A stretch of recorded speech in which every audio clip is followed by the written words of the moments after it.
میری 1996 میں پہلی دفعہ میں نے اس وقت کے تاجر رہنما حاجی مقصود بٹ صاحب، ان کی ایسوسیشن ایک ہی ہوتی تھی لاہور میں، آل پاکستان جمن تاجران، جس کے صدر تھے حاجی مقصود بٹ صاحب، ان کے ساتھ میری پہلی دفعہ ملاقات ہوئی۔ اس میں انہوں نے کہا جی آپ کے پاس ماشاءاللہ بڑی نالج ہے۔ اس وقت بھی ماشاءاللہ میں کافی ایکٹیو تھا، اب تو بہت زیادہ مصروفیت ہو گئی اس حوالے سے۔ حاج صاحب نے مجھے اس وقت ایز اے جوائنٹ سیکرٹری تاجران لاہور رکھا مجھے۔ اس کے بعد ہماری مختلف بجٹ آتے رہے، مختلف سال گزرتے رہے۔ ایک وقت ایسا آیا کہ پرویز مشرف نے ملک کا باغ دوڑ سنبھال لی، تو قومی تاجر اتحاد نے جنم لیا۔ وہ سمجھے کہ پاکستان میں تاجر برادری کی قوت ختم کرنے کے لیے، اس کو کمزور کرنے کے لیے یہ پہلا وار کیا گیا۔ اس وقت قومی تاجر اتحاد بنایا گیا۔ بہت سارے تاجر جو سٹینڈ نہ لے سکے، ان میں بہت سارے بڑے نام بھی ہیں، چھوٹے بھی ہیں، انہوں نے اس کا حصہ بننے کی کوشش کی اور وہ حصہ بن گئے۔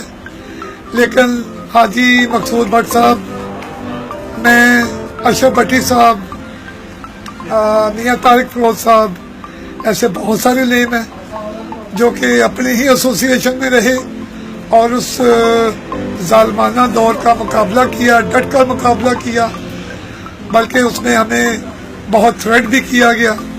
لیکن تاجروں کی طاقت ہمارے ساتھ تھی، تاجروں کا یکجا ہونا اس وقت سامنے آیا کہ جب ایک طرف فوج تھی، فوج کی طاقت تھی، ایک ظالم حکمران تھا، دوسری طرف تاجر برادری تھی۔ لیکن الحمدللہ ہم اپنے ارادوں میں پختہ تھے، اپنے عزائم میں پختہ تھے۔ ہم نے ان کی ایک نہ مانی، اپنے ہی ایسوسیشن میں رہے اور تاجروں کے لیے ارسٹ بھی ہوئے اور اس میں بہت ساری صورتیں بھی برداشت کی۔ اللہ کا شکر کہ وہ دور بھی ختم ہوا۔ قومی تاجر اتحاد ایک دفعہ پھر پارا ہوئی۔ اس میں بلکہ ان کے جو مین لیڈران تھے وہ پھر ہمارے ساتھ آ ملے۔ انہوں نے معذرت کی کہ ہم دباؤ میں آ گئے تھے۔ خیر، اس کے بعد پیپلز پارٹی کی لیگ کی حکومت تھی، پیپلز پارٹی کی حکومت آئی۔ اس میں بھی تاجروں کے حوالے سے بہت ساری ہماری ایسی کاوشیں ہیں۔ اصل میں سمجھتا ہوں کہ پاکستان کی ریڑھ کی ہڈی کی حیثیت رکھتا ہے تاجر برادری۔ جب بھی ملک پہ کوئی مشکل وقت آیا، کسی قسم کی معاشی طور پہ یا ملکی سطح پہ کوئی حادثات ایسے ہوئے، تاجر برادری نے اپنا کردار بڑے احسن طریقے سے ادا کیا۔ اس میں مالی طور پہ، جانی طور پہ ہر طرح سے سپورٹ کیا۔ اور لیکن اس کے باوجود میں کہوں گا کہ آج تک تاجر کی طاقت کو میں سمجھتا ہوں کہ عزت نہیں دی گئی۔ جب بھی بجٹ آتا ہے، ہر سال بجٹ آتا ہے، نئے ٹیکس لگتے ہیں، نئے مختلف قسم کے مراحل آتے ہیں، جس میں کہ چاہیے کہ ہمیشہ اسٹیک ہولڈر کو ساتھ لے کے چلنا چاہیے حکومت کو۔ لیکن کسی بھی بجٹ کی تیاری میں تاجر برادری کو ہمیشہ ریفیوز کیا گیا۔ جب ٹیکس چاہیے ہوتا ہے تو تاجر برادری، اور جب تاجر برادری کو حکومت کی ضرورت ہوتی ہے تو وہ ہمیشہ ایک سائڈ پہ دیوار کے ساتھ لگا دیا جاتا ہے۔ ہماری گورنر پنجاب سے بھی ملاقات ہوئی ہے پچھلے ہفتے۔ ہم نے ان پہ بھی زور دیا ہے کہ یہ واقعی پوری دنیا میں اس کا وجود نہیں ہے ود ہولڈنگ ٹیکس کا۔ ود ہولڈنگ ٹیکس میں سمجھتا ہوں ایک ظالمانہ ٹیکس ہے، جس کو کہ پچھلی حکومت کو ہی ختم کر دینا چاہیے تھا، کیونکہ جب یہ 2015 میں نافذ کیا گیا تو اس کے خلاف ہم نے بہت سارا احتجاج کیا، بلکہ 6 ماہ تک تو ہم لاہور اسلام آباد کے چکر لگاتے رہے۔ اس وقت کے وزیر خزانہ اسحاق ڈار صاحب